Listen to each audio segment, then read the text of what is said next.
Haryana state data centre policy.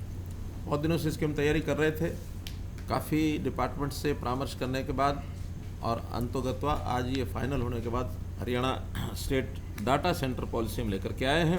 हम जानते हैं कि जैसे अब डिजिटल का ज़माना आ गया है, बहुत सी चीज़ें, डाटा जो इकट्ठा किया जाता है उस डाटा की सुरक्षा ये सबसे बड़ा विषय होता है। तो डाटा सुरक्षित रखा जाए, ऐसे डाटा सेंटर्स चाहे वो प्राइवेट बने चाहे सरकारी बने, लेकिन उसके लिए जो सुविधाएं देना ये बहुत आवश्यक है। पूंजीगत सुविधाएं भी हैं, पावर के रेट्स की भी सुविधाएं हैं, और उनके जो कर्मचारी हैं उन कर्मचारियों को भी हमने प्रतिवर्ष 48,000 रुपये की दर से, और जो रोज़गार सृजन सब्सिडी ये देते हैं ये उनको ऑफ़र की गई है।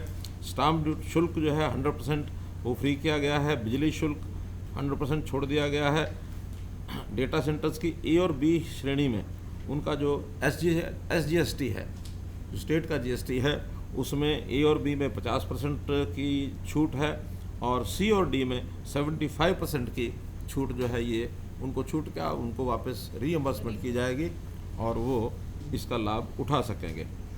अगले हमने जो अनुमान लगाया है कि 7 वर्षों में 100 से लेकर 125 तक डाटा सेंटर ऐसे आने की संभावना हरियाणा में है, और जिसमें से 7,500 करोड़ रुपए के निवेश की और ऐसा एक अनुमान लगाते हैं, ताकि इस नए प्रकार का होने वाला ये जो एंटरप्रेन्योरशिप है, ये बिज़नेस है, इसका माहौल हरियाणा लोगों को अच्छा मिले।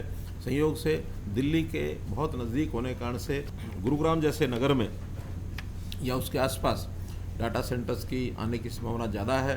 फिर भी पावर की उनकी आवश्यकता वो हम पूर्ति करेंगे, और जो इंफ्रास्ट्रक्चर उनको चाहिए उसको पूर्ति करेंगे। और पावर की खपत क्योंकि सबसे ज़्यादा होती है, उसमें कॉस्ट वाइज पावर की कॉस्ट सबसे ज़्यादा होती है। डाटा सेंटर को एक लोएस्ट टेम्परेचर पर उसको रखा जाता है। तो ये एक नई पॉलिसी हम लेकर के आए हैं, इसका भी हरियाणा को लाभ मिलेगा। लकड़ी आधारित उद्योग, खास करके यमुनानगर साइड में जो हमारा उद्योग है, इसकी पॉलिसी पिछले कैबिनेट मीटिंग में लाए थे। उसमें एक ऐसा विषय था दूरी का, यानी जो वन क्षेत्र से और वो उद्योग कितनी दूरी पर होना चाहिए, वो 3 किलोमीटर रखी गई थी। लेकिन वहाँ के जो व्यापारी हैं उनकी ओर से एक सुझाव आया था, क्योंकि बहुत सी इंडस्ट्री पहले से लगी हुई है और वो 1 किलोमीटर आधा किलोमीटर की दूर भी लगी हुई हैं, उसमें हमको छूट देने में कोई आपत्ति नहीं है, कठिनाई नहीं है। तो वो दूरी जो है 3 किलोमीटर की बजाय 500 मीटर रख दी है। 500 मीटर दूर वो इंडस्ट्री लग सकती है। तो यमुनानगर में ये जो उद्योग है लकड़ी का, इनका इसको लाभ मिलेगा।